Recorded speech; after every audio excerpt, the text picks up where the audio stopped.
cross. And he says it in Hebrew chapter 5, verse 7. In the days of his flesh, Jesus offered up prayers and supplication with loud cries and tears to him, God, who was able to save him from death. And he was heard for his godly fear. And this is exactly what the Quran says. Okay? Brothers and sisters, the Quran is your book. It is a book for mankind. It is not a book for the Arabs. And we have some good people in Islam. We also have some bad people in Islam. But don't judge Islam because of these people. Just like if I came in and judged Christianity by evil people. You cannot. You cannot. We have evil people. We have people who love this world and care less about the hereafter. Okay? But we have people that wouldn't do anything. Why? Because in my thought daily, in my thought is the hereafter.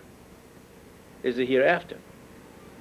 I want the lasting life. This life, to me, I might live another 10 years, 15 years, 20 years, 100 years. Nothing. But the hereafter is where death is stopped, okay? And life is eternal.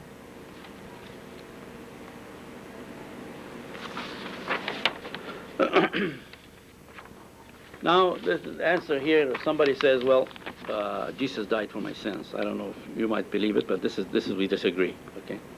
And the Bible disagrees, by the way, too. Here's Ezekiel chapter 18, verse 20 and 22. The soul that sins shall die. The son shall not suffer for the iniquity of the father, nor the father for the iniquity of the son. The righteousness of the righteous shall be for himself, and the wickedness of the wicked shall be upon himself. So if the righteousness, if I am righteous, it doesn't rub off on my son. Okay? And if my son is wicked, it doesn't rub off on me. He takes his own punishment, and I get my own reward, or vice versa. And the Quran said, وَمَنْ يَعْمَلْ مِثْقَالَ ذَرَّةٍ خَيْرًا يَرَى وَمَنْ يَعْمَلْ مِثْقَالَ ذَرَّةٍ شَرًّا يَرَى.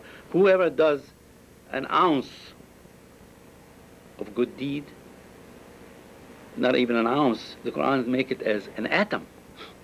See, it says an atom. You know, when did we know the atom? Very recently. But the Quran said an atom 1400 years ago.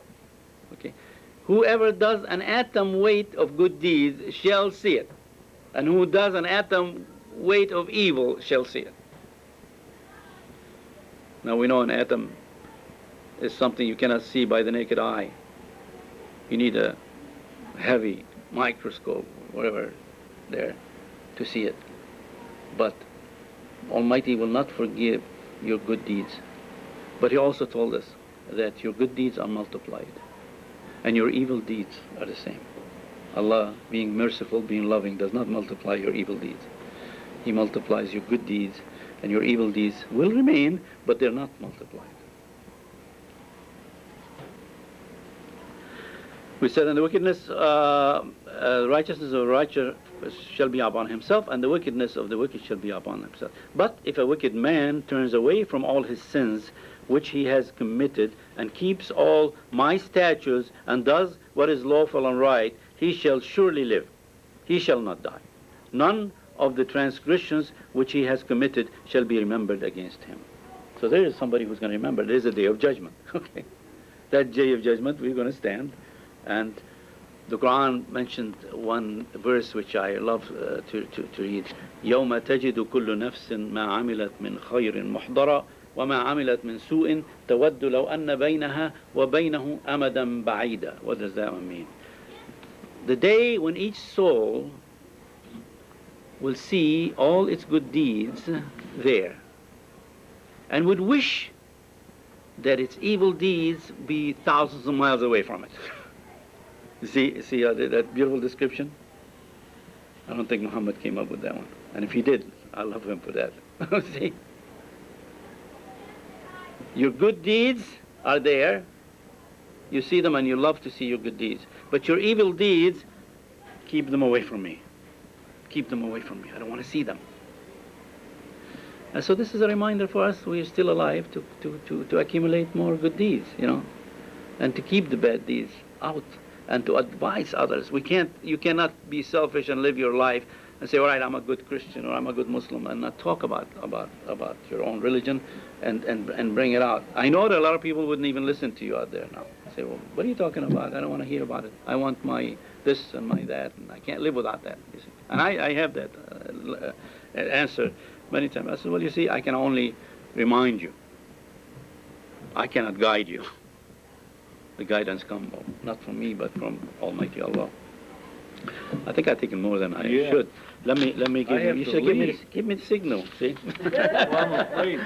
Let me. I have to leave. I have things to do upstairs. But I'm going to leave you here with these people for 5 minutes or so, and they can ask you all kinds of questions. You tell us what we did all right today, or how we did. You did fine. Alhamdulillah. But we need more discussion. Yes, we are. Okay. Listen, we are available. We are available to discuss at any time. And if you have any questions, please ask. Yeah, we have about 5 minutes, I think. Yeah. Okay. Well, I kind of wonder after listening to what you said, whether you have people in your religion as well as we have that have trouble with interpretation. When I say that, I mean you're reading it. We call people who take it word for word. We say fundamentalists. Do you have people that have as much trouble as you? Anyone who is trying to question is trying to find himself a way out. Because the Quran is very clear. It's about drinking is very clear. About sin is very clear. And what I just read to you from the Bible, it's very clear. Nobody can come and say it. It says drunkard. If you're not drunkard, then you have nothing to worry about. But if you are, then mend your ways. As long as you're alive and you mend your ways and stop it, and you stop hurting people and killing people out on the highway and going back home and beating a wife or children or divorcing or all of this, or taking the money that you make to spend it on alcohol and cocaine and so on. So they can give you all kind of excuses, but it doesn't work. Anybody else? I'll ask a question. I'm very curious. I know that in your talk to us is that basically you gave us a history of the various religions, and in that you mixed in the behaviors of these prophets, if you will. And I think there's a tendency to try to mix the two together too much. Now, do you think the fact that we have all these good people like yourself and our efforts here with other people, why do we continue still to have difficulties so rampant?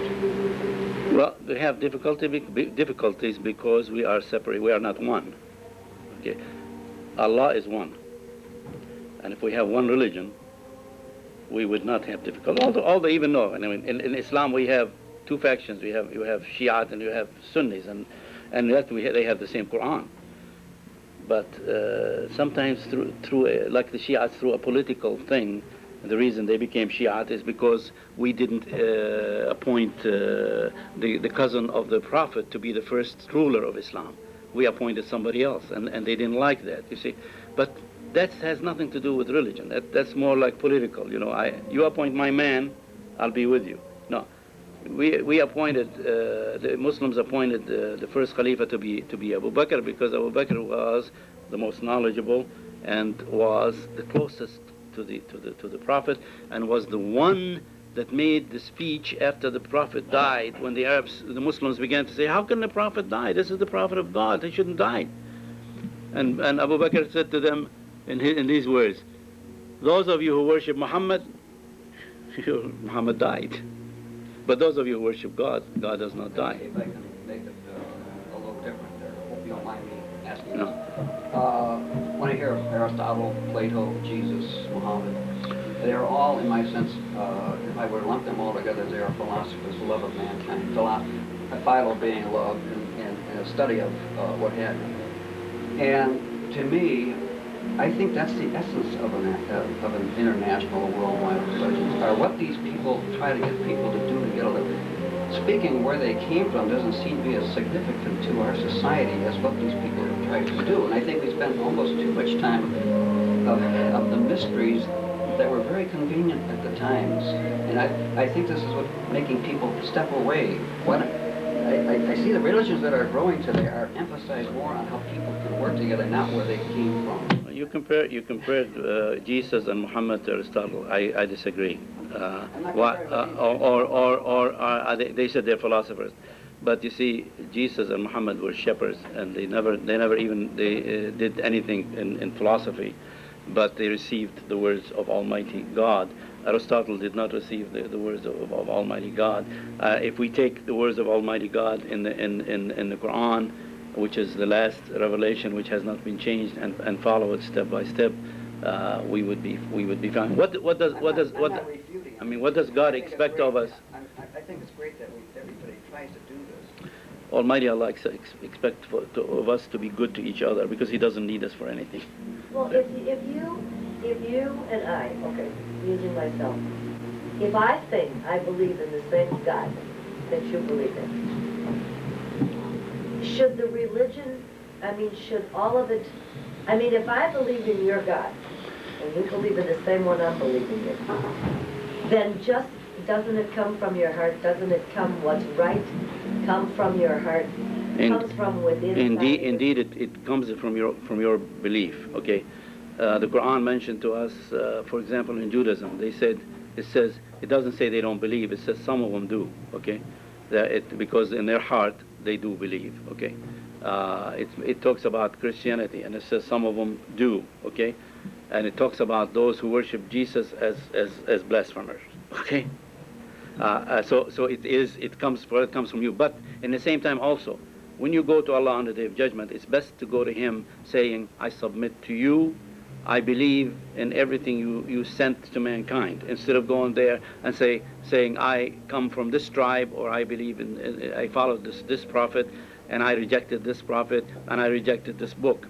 So it is a complete, you've got to have a complete faith. Okay, not half a faith or 1/3 of a faith. I think what I'm trying to say is that I think if there will ever be a world peace. But you're asking me to judge what you are, and I can't do that. No, I'm not.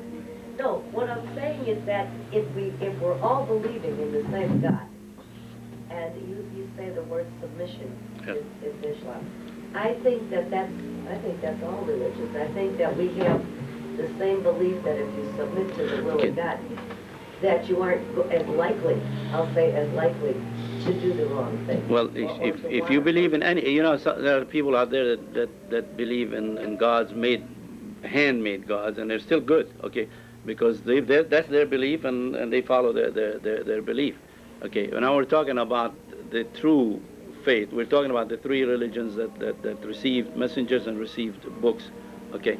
And that is the belief in the one creator, cherisher, and sustainer, who has no beginning and has no end.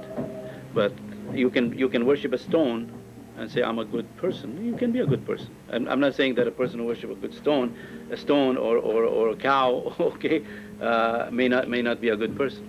See? But we have to come to a common belief, common religion. And that is the religion of Abraham, the religion of submission. You have to go, it's best to go to Allah on the Day of Judgment, not to say to Him, I come from Chicago, or I come from New York, or I come from America, or I'm an Arab. You go there and to Him, I come to you in submission. And that's what Abraham said. I submit to you, Lord of the universe.